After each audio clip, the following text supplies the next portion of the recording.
ফজরের নামাজ বহুত গুরুত্বপূর্ণ।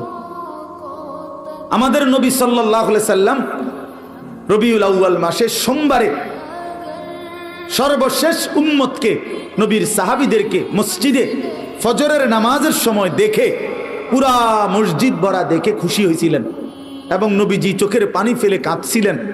আর আয়েশা রাদিয়াল্লাহু তাআলা আনহাকে বলছিলেন, নবীজি ফজরের নামাজে সেদিন ইন্তেকালের দিন যেতে পারেন নাই, এত অসুস্থ ছিল। তো হুজরাত থেকে তাকায় তাকায়া দেখছে সাহাবীরা ফজরের নামাজ পড়তেছে, সবাই মসজিদ ভরা। সেদিন নবীজির সোমবার রবিউল আউয়ালে নবীজি চোখের পানি ফেলছিলেন আর বলছিলেন, আয়েশা আমার 23 বছরের মেহনত সার্থক।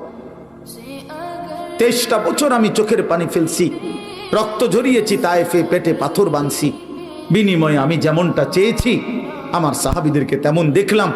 ফজরের ওয়াক্তে মসজিদ ভরা দেখলাম। এরপরেই নবীজি আল্লাহর কাছে বলছে, আল্লাহ আল্লাহুম্মা রফিকাল আলা, আপনি বন্ধুর কাছে আমি যেতে চাই। এই সেদিন জোহরের আগেই সোমবার দিন আল্লাহ রাসূল সাল্লাল্লাহু আলাইহি ওয়াসাল্লাম ইন্তেকাল করছে।